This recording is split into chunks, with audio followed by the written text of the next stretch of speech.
perkenalkan nama Bapak Hendrik. Saya akan memandu teman-teman beserta dengan rekan-rekan Bapak tentunya tentang pelajaran akuntansi perbankan syariah. Di sini Bapak Hendrik dan rekan-rekan sekalian. Oke, saya Ibu Fauzia, saya Ibu Hana, saya Ibu Intan.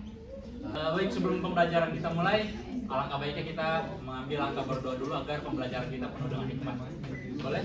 Ketua kelas memimpin doa. Anak-anak, sebelum kita mulai mata pelajaran hari ini, ada baiknya kita berdoa menurut agama dan budaya masing-masing. Berdoa dipersilakan. Amin. Berdoa selesai diberi salam.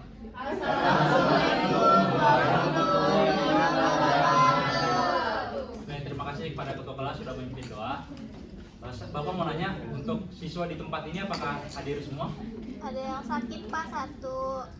Ntar catatannya dikasih ke Bapak ya. Iya baik Pak. Masuk pada tujuan pembelajaran tentang akuntansi perbankan syariah. Tujuan pertama untuk anak-anakku sekalian semua, yang pertama adalah untuk kalian itu mengetahui bagaimana sejarah ilmu akuntansi. Untuk yang kedua itu adalah bagaimana peserta didik sekalian atau anak-anak sekalian itu menganalisis pengertian dan perbedaan akuntansi konvensional dan akuntansi syariah. Dan yang terakhir adalah peserta didik atau anak-anak sekalian itu mampu mengidentifikasi perbedaan dasar akad dan transaksi dalam akuntansi syariah. Ini adalah materi kita yang akan kita pelajari hari ini. Yang pertama itu ada sejarah ilmu akuntansi. Yang kedua ada pengertian akuntansi keuangan dan akuntansi perbankan syariah. Yang ketiga ada perbedaan akuntansi keuangan konvensional dan akuntansi keuangan syariah. Dan yang keempat itu ada akad dan transaksi pada bank syariah. Nah, sekarang kita masuk pada persepsi atau pendahuluan. Bapak akan mencoba memberikan ilustrasi ya untuk supaya kalian tahu sedikit tidaknya bagaimana akuntansi syariah itu. Sekarang coba kalian bayangkan kalau kalian itu adalah seorang mahasiswa dan ingin membeli laptop seharga 5 juta. Okay. Jika kalian pergi ke bank konvensional atau bank pada umumnya yang kita jumpai, maka bank tersebut akan menawarkan kalian uang 5 juta dan kalian akan diminta untuk mengembalikan uang 5 juta tersebut dengan bunga-bunganya. Tapi jika kalian pergi ke bank syariah, bank syariah tidak akan memberikan kalian uang 5 juta tersebut, melainkan dia akan membeli laptop tersebut terlebih dahulu, baru kemudian akan menjualnya kepada kalian seharga 5,5 juta atau harga awal yang sudah disepakati bersama. Sampai di sini paham? Barulah kemudian kalian akan diminta untuk mencicil transaksi tersebut, sehingga pada kesimpulan kasus tersebut kita ketahui bahwa bank syariah ini bukan menjual bunga atau bukan pinjam meminjam bunga, tapi mereka memberikan transaksi jual beli yang keuntungannya sudah diketahui dari awal, baik itu dari pihak pembeli, pihak nasabah maupun pihak bank. Nah, baru kita masuk ke dalam materi kita yang pertama, yaitu adalah sejarah ilmu akuntansi. Bapak akan membaginya dalam 3 fase atau 3 kacamata, 3 sudut pandang. Yang pertama konvensional, syariah, dan yang terakhir adalah perkembangannya di Indonesia. Yang pertama adalah sejarah ilmu akuntansi konvensional. Teman-teman atau anak-anakku sekalian, sebelum atau jauh dari dunia akuntansi yang kita kenal di zaman modern saat ini, pada tahun 3600 sebelum Masehi itu ditemukan sebuah bukti pencatatan sederhana. Itu ditemukannya di Babilonia, di Mesir kuno, dan di Yunani. Penemuan tersebut itu berupa sebuah pencatatan sederhana yang sebenarnya kalau dikatakan ilmu akuntansi itu juga kurang tepat, karena pencatatan tersebut masih terkesan belum lengkap dan sangat sederhana. Barulah kemudian tonggak sejarah pertama ilmu akuntansi itu dimulai pada tahun 1494 ketika seorang matematikawan asal Italia atau yang kita kenal sebagai bapak akuntansi yang bernama Luca Pacioli itu menerbitkan bukunya yang berjudul Summa de Arithmetica, Geometria, Proportioni et Proportionalità. Tepat pada tahun 1776 di mana revolusi bangsa Inggris terjadi, akuntansi ini mulai merambah ke ranah-ranah yang baru seperti akuntansi biaya, akuntansi pajak, dan akuntansi pemerintahan.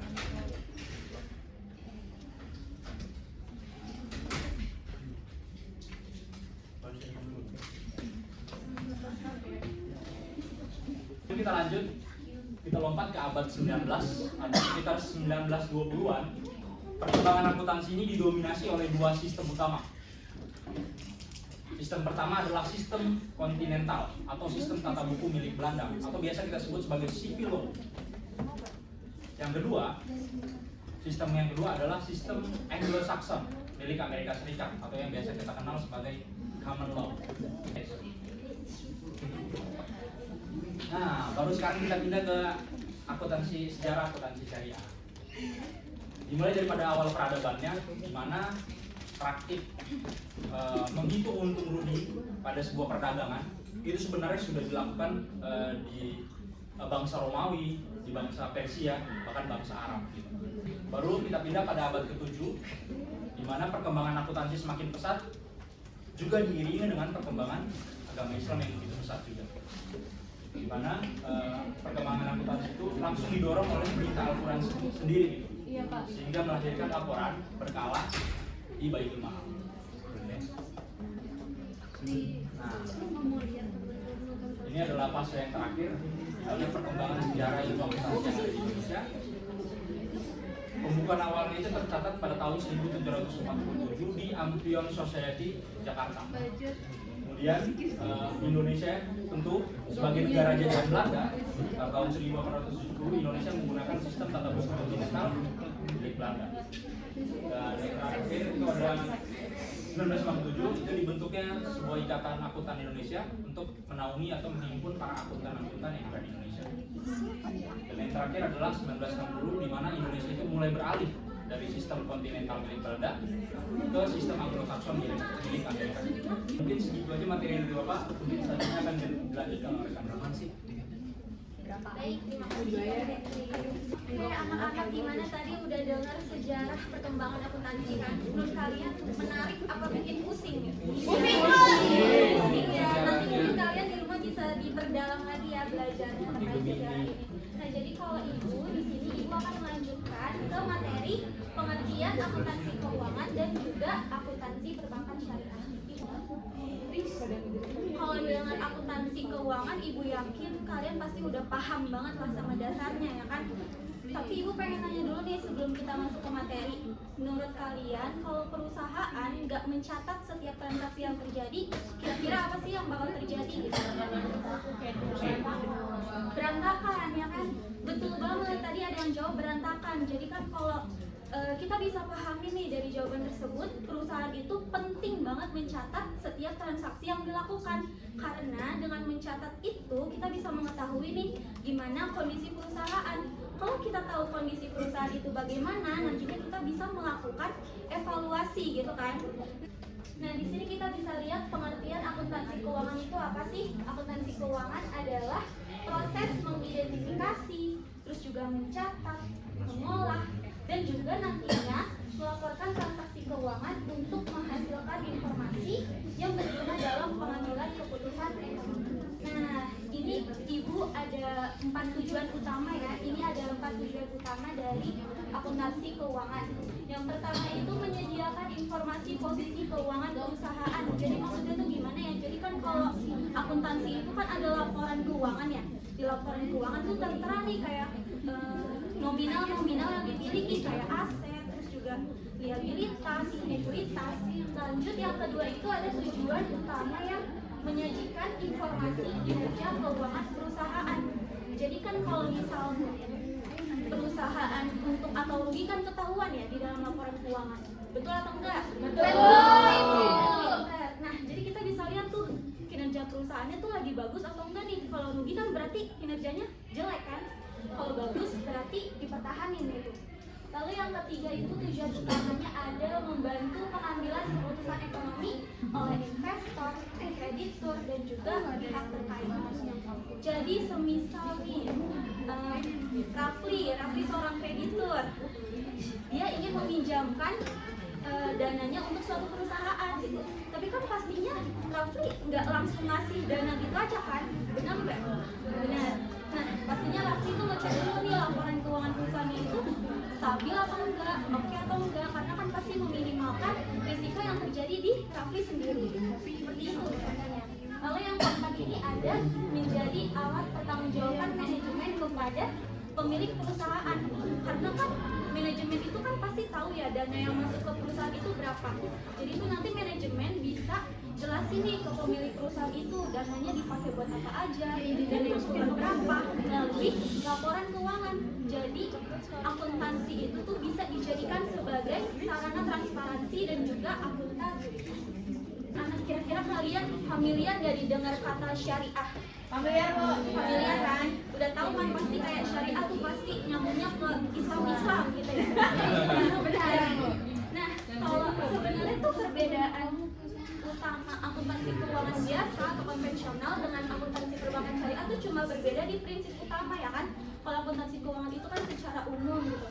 Kalau akuntansi perbankan syariah ya berpedoman sama prinsip-prinsip syariah. Nah, ini ada video mungkin boleh ditonton dulu ya anak-anak. Tolong perhatiannya ke depan ya, jangan main handphone ya. Terima kasih. Apa sih bank syariah itu? Bank syariah adalah bank yang menjalankan kegiatan usahanya berdasarkan prinsip syariah. Prinsip syariah dalam operasional perbankan syariah melarang riba, penambahan pendapatan secara tidak sehat, haram, transaksi yang objeknya dilarang syariah, maisir. Apa aja tuh? Yang pertama ada apa tadi? Riba. Itu kan tambahan keuntungan yang dilarang dalam transaksi. Kalau kalian tahu nih, misal nih kalian minjem uang 1 juta, tapi ternyata bulan depan harus dikembalikannya 1,3 juta. Nah, 300 ribunya itu jadi masuk ke dalam riba karena cuma menguntungkan satu pihak aja ya kan. Kamu sebagai yang meminjam agak rugi, jadi itu tidak diperbolehkan dalam akuntansi perbankan syariah. Lalu yang kedua itu haram, kegiatan atau objek usaha yang dilarang oleh syariat Islam. Coba kalau misal kalian pengen buka usaha tapi jualannya minuman keras, akuntansi perbankan syariah boleh nggak? Boleh. Nah itu, kenapa Alvin? Saya pakai BCA syariah nih. Oh pintar, bagus. Gak boleh kan Alvin? Kayak gitu. Jualan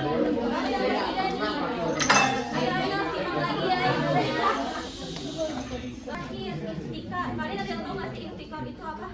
Sering dengar nggak? Jarang ya? Pasti yang kalian sering dengar ikhtiar kan, bukan ikhtiar. Nah kalau ikhtikar itu tuh praktik penimbunan. Jadi kayak misalnya ada pengusaha minyak goreng nih, dia nimbun minyak biar harganya mahal. Nah itu tuh ternyata nggak dilarang gitu dalam Islam. Jadi makanya di akuntansi perbankan syariah itu praktiknya sangat dilarang.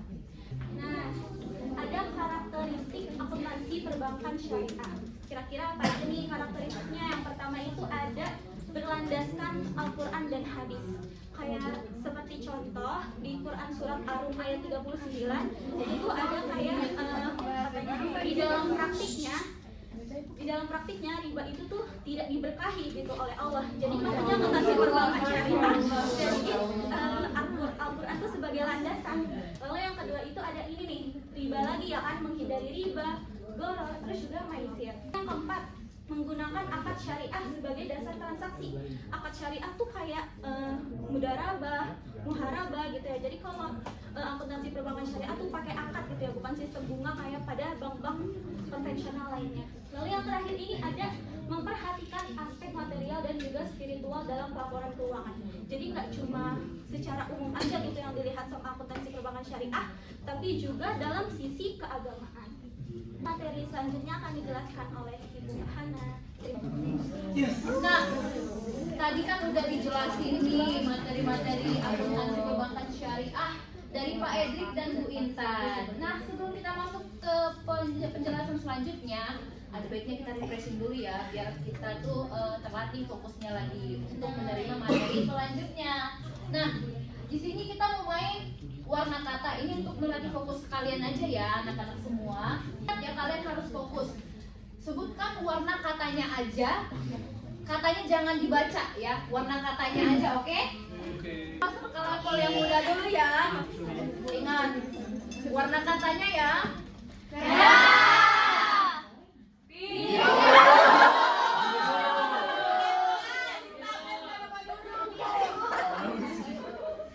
Oke, lanjut.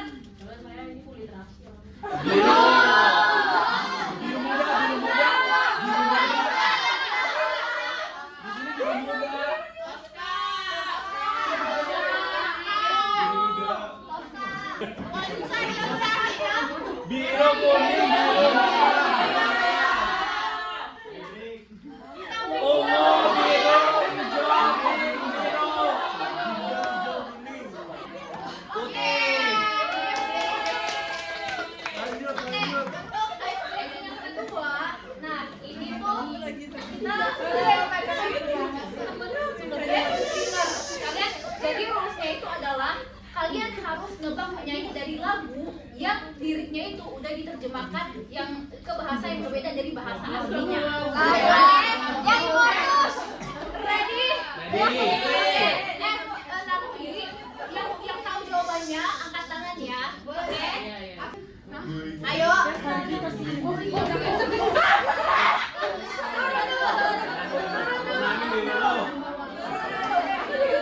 ya. Turun dulu semua tangannya. Satu, dua, tiga. Henry. Henry. Apa sih namanya? Kesana.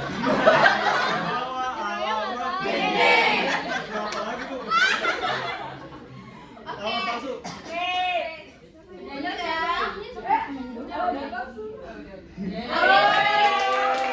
Henry boleh.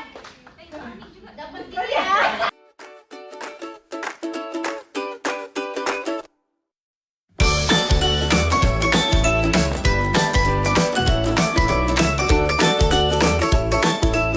Oke, anak-anak semua boleh tolong lihat ke depan. Nanti kita ada soal lagi kok ya, tapi tolong fokus dulu ya. Sekarang Ibu mau jelasin tentang apa sih perbedaan dari akuntansi keuangan konvensional sama akuntansi perbankan syariah. Nah, ada beberapa aspek, ini ada 10 aspek nanti yang bakalan Ibu kasih tahu perbedaannya apa aja. Kita mulai dari perbedaan dari aspek dasarnya. Nah, kalau yang kita tahu sama anak-anak juga tahu ya, karena jurusan akuntansi, kalau dasar dari akuntansi konvensional itu adalah prinsip ekonomi dan standar akuntansi umum. Biasalah PSAK ya kan. Nah, kalau akuntansi perbankan syariah, itu prinsip ekonominya itu prinsip ekonomi syariah dan dia berpedoman kepada PSAK syariah. Emang PSAK syariah mana? Yang PSAK syariah 401, 402 dan 401 lainnya. Nah, itu ada di PSAK untuk khusus syariahnya. Aspek ketiga, sumber pendapatan bank. Nah, kalau di akuntansi keuangan konvensional, nah pendapatan bank itu dapatnya dari bunga atau dari jasa perbankan gitu ya kan. Kalau misalnya bank ngasih pinjam nanti ada bunganya gitu ya kan. Nah, tapi kalau perbankan syariah itu karena bunga itu dilarang, maka sumber pendapatannya itu dari margin dari jual beli bagi hasil sama sewa. Ini nanti akan berkaitan dalam materi selanjutnya. Hubungan dengan nasabah, kalau di konvensional itu kan debitur kreditur gitu ya, yang ngasih pinjam yang minjam gitu. Tapi kalau di akuntansi perbankan syariah, hubungan dengan nasabahnya itu berupa mitra usaha, penjual pembeli atau penyewa sampai akad. Akad apa? Akad nikah bukan. Nah, jadi ini nanti bakalan dijelaskan lagi akad-akadnya itu ada apa aja di pembahasan selanjutnya. Nah, aspek keenam yaitu sistem pembiayaan. Kalau di akuntansi yang konvensional itu sama kayak tadi ada kredit berbunga gitu ya. Tapi kalau di perbankan syariah ada lagi akad, ujung-ujungnya ketemunya sama akad nanti kita bahas ya akad itu ada apa aja. Tapi secara ringkas saja ada akad murabahah, mudarabah, musyarakah dan ijarah.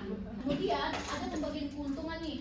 Kalau di konvensional pembagian keuntungannya itu ujung-ujungnya ke bunga lagi. Terus habis itu syariah akad lagi. Nah, itu bedanya ya. Nah, kalau di syariah ada kesepakatan di awalnya di mana kita nanti bakal bagi hasil. Pokoknya sebisa mungkin, bukan sebisa mungkin tapi harus menjauhi yang namanya bunga karena itu riba. Nah, setelah itu ada investasi. Nah, kalau di konvensional perusahaan itu kan bebas berinvestasi di perusahaan mana aja selama mematuhi ketentuan hukum yang berlaku di Indonesia. Tapi kalau syariah dia itu terbatas hanya kepada perusahaan-perusahaan yang menerapkan kebijakan syariah. Di luar dari itu nggak boleh karena non halal. Siapa yang tahu 4 laporan keuangan? Rafli? Laporan keuangan nih Bu. Iya, 4 itu ada apa aja? Ada laporan laba rugi, Iya. laporan perubahan modal, Iya. laporan arus kas, Iya. dan laporan posisi keuangan. Oke, pintar Rafli. Yeay. Di perbankan syariah, laporan akuntansi yang standarnya itu yang tadi 4 itu masih ada, tapi ada tambahan lagi kayak laporan sumber dan penyaluran dana zakat, terus ada dana kebajikan, terus sama ada informasi kepatuhan syariah. Nah, untuk pengawasan akuntansi konvensional itu diawasi sama OJK sama auditor. Nah, ada lagi tambahan untuk perbankan syariah.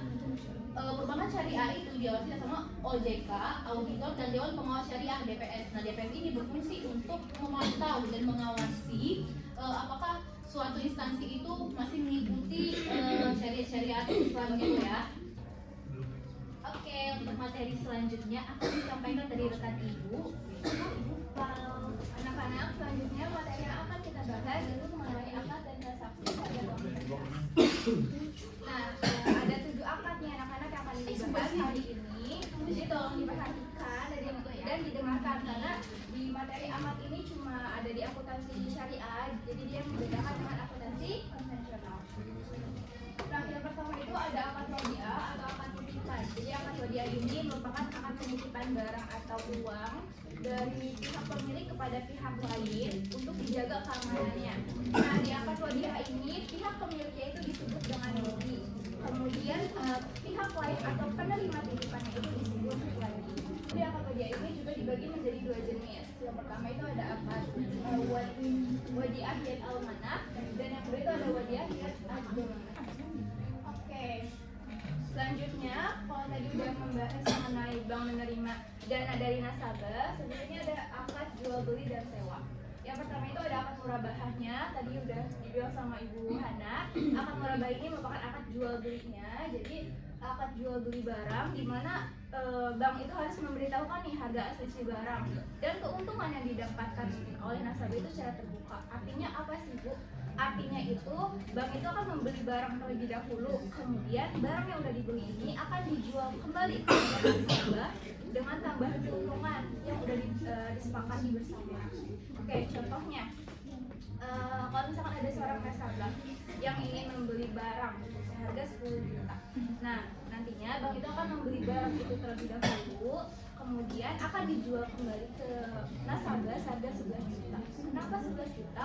Kan tadi udah dibilang kalau di akad murabah ini dengan tambahan keuntungan, makanya dijualnya dengan harga 10 juta yang dapat dicicil dengan jangka waktu tertentu. Lalu yang kedua itu ada akad ijarah atau akad sewanya. Akad sewa ini merupakan akad pemindahan hak guna suatu barang atau jasa melalui pembayaran sewa. Ibu mau tanya ke kalian, kalau misalkan ya, kalian yang minjem barang ke teman kalian selama 1 hari, apakah barang tersebut itu akan menjadi milik kalian? Nah, ada juga di akad ijarah kalau bank meminjamkan barang atau alat ke sebuah perusahaan. Nah, perusahaan tersebut bisa aja menggunakan barang tersebut, tapi yang kepemilikannya tetap berada di bank. Nah, selanjutnya itu ada sistem bagi hasil. Yang pertama itu ada akad musyarakah. Akad musyarakah ini merupakan kerjasama usaha antara 2 pihak atau lebih, di mana semua pihak ini tuh ikut berkontribusi, ikut menyertakan modal mereka. Gitu. Nah, yang namanya usaha kan pasti ada yang mengalami keuntungan atau risiko gitu, kerugian.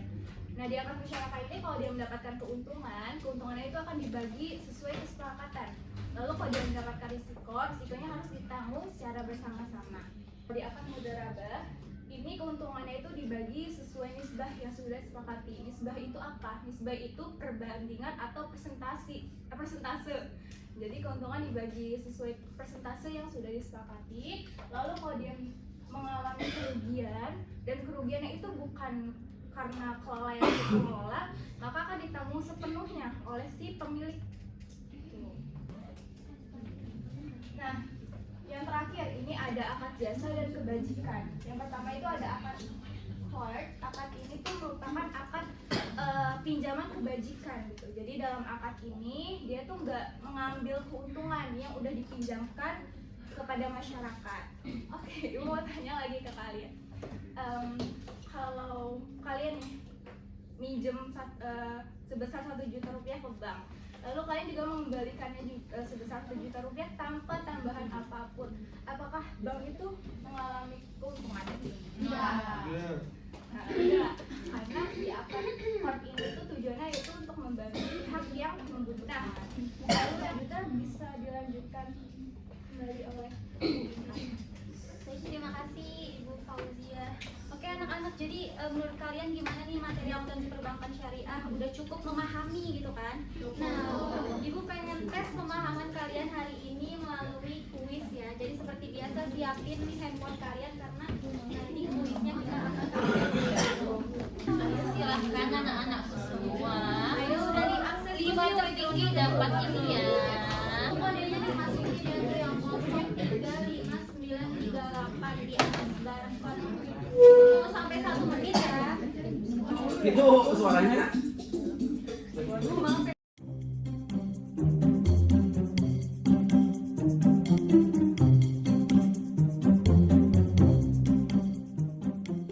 Ibu panggilin ya yang namanya ibu panggilin.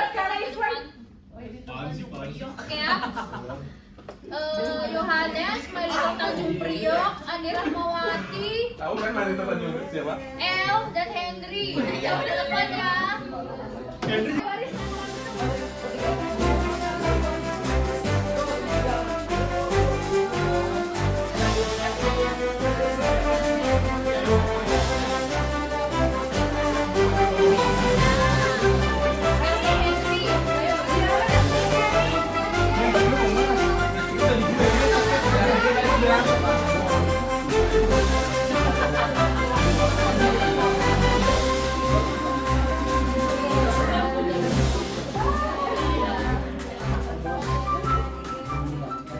Kita udah di akhir pembelajaran nih, kita udah di akhir. Jadi tolong Wow. perhatiannya ke depan.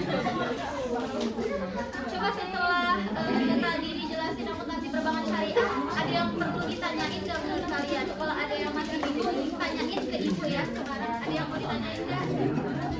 Nggak ada ya. Nanti pengen Fitri Ayu coba ya baca pada pada hari ini tuh apa? Jadi akuntansi syariah itu akuntansi yang berhubungan dengan keislaman, di mana ada akad dan juga ada hal-hal yang pastinya berhubungan, yang pastinya berbeda dengan perbankan konvensional ya, yang mengutamakan keuntungan. Tapi kalau yang perbankan syariah itu tidak mengandalkan itu, tetapi ada akad-akad yang harus disesuaikan. Oke baik, benar sekali. Terima kasih Fitri. Mungkin oh iya, sebelum ibu menutup pertemuan pada hari ini, ibu ingin ngasih tugas ya kepada kalian. Jadi ibu pengen ketua kelas atau sekretaris coba tolong di print nanti yang ibu kirim ya LKPD-nya. Jadi nanti kalian print terus kalian bikin kelompok nih, satu kelompok isinya 4 sampai 5 orang. Jadi kalian langsung aja tulis di sini jawabannya. Ini kan nanti ibu udah ngasih ya beberapa pertanyaan esai, terus juga udah ada kasusnya nih di sini. Ini kalian baca dulu kasusnya, baru kalian isi yang ini. Isi langsung aja ya perwakilan. Tapi abis isi kalian bikin di PowerPoint. Terus minggu depan ibu pengen kalian presentasiin ya. Kira-kira ada yang mau bertanya lagi tugas hari ini gimana? Masih bingung nggak? Cukup ya? Oke baik anak-anak, terima kasih atas perhatiannya hari ini. Mungkin sebelum kita kelarin, ibu pengen ketua kelas coba pimpin doanya Alvin. Teman di pelajaran hari ini, alangkah baiknya kita berterima kasih kepada guru-guru yang sudah mengajar. Dan sebelum mengakhirinya dengan baik, ada baiknya kita berdoa menurut agama dan pertanyaan masing-masing. Berdoa dimulai. Abil, berdoa selesai. Memberi salam. Assalamualaikum.